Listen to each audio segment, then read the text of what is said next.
오늘은 편두통에 대해서 말씀을 드리려고 합니다. 지난 시간에 이제 기능성 소화불량에 대해 가지고 간략하게 말씀을 드렸고요.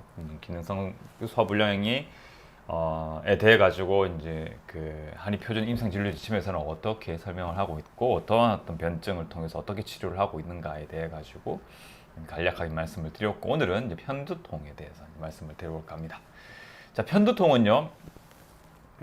주로 편측으로 나타나는 박동성의 어떤 그런 양상에, 또 이 통증의 세기 자체가 약하진 않고 중등도 또는 심한 정도의 통증을 호소를 하시는, 또 그러한 어떤 통증이 반복적으로 발생하는, 그렇고 정의가 좀 복잡하죠, 그죠?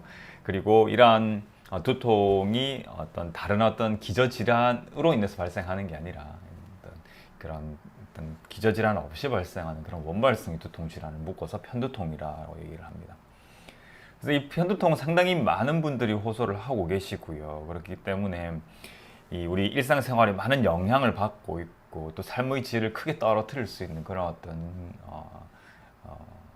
질환이어가지고, 또 그렇다고 해서 이 편두통을 치료할 수 있을 만한 그런 어떤 약물적인 요법이나 아니면 시술이나 이런 것들이 확립되어 있지는 않습니다.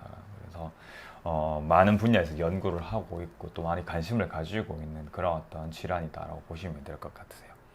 국제 두통 질환 분류에서는 이 편두통을 무조진 편두통, 조진 편두통, 그다음 만성 편두통 이렇게 등으로 이렇게 분류를 하고 있는데요.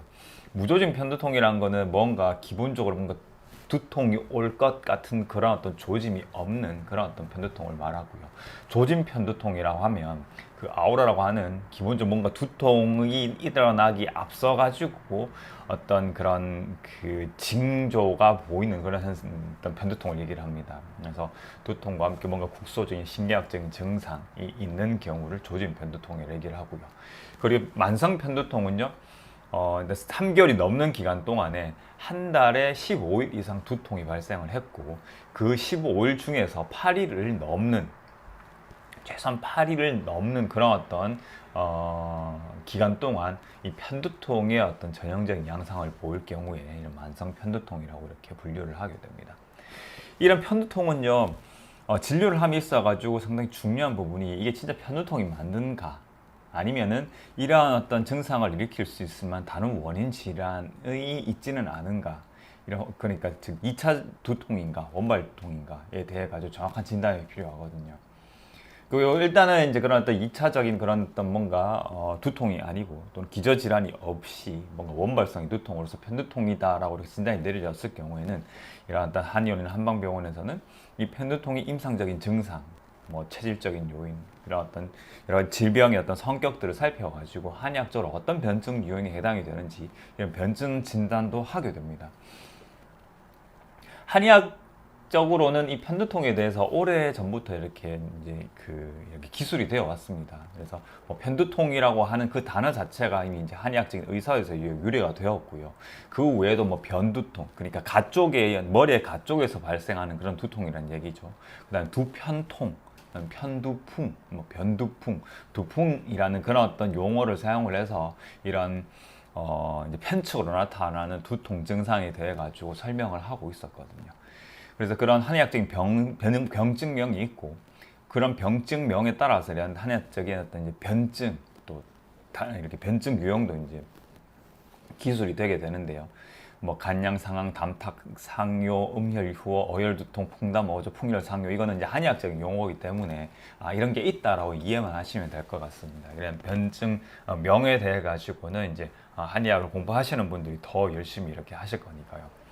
그래서 변증 진단이 이루어지고 난 다음에 그 변증에 맞춰 가지고 뭐 침을 쓸 거냐, 전침을 사용을 할 거냐, 아니면 뭐 한약을 사용을 할 거냐, 부항, 뭐 자락술, 추나요법, 약침술, 다양한 치료법들이 이렇게 선택이 되게 되고 치료가 이제 이루어지게 됩니다.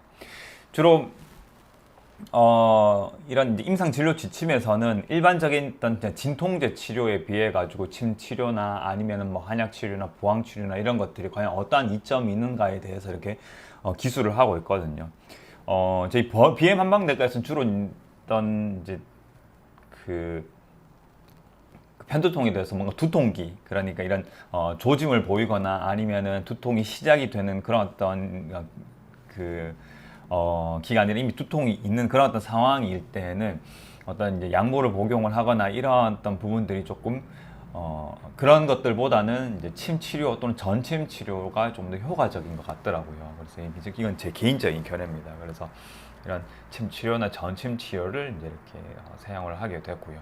한약 치료 같은 경우에는 좀 더 장기적으로 봐서 이런 어떤 편두통의 어떤 발병의 어떤 빈도나 그 다음에 재발 정도, 그 다음 그런 어떤 편두통이 발생하는 원인에 대해서 근본적으로 조금 더 접근을 하기 위해서 한약을 사용하는 경우가 있고요. 주로 뭔가 이렇게 두통이 발생을 해서 급하게 그 두통을 완화시켜야 될 때는 침 또는 전침 작업 또는 이런 자락술, 그러니까 침을 찔러가지고 이렇게 사열을 시키는 그런 어떤 형태로서 조금 더 강한 자극인 거죠.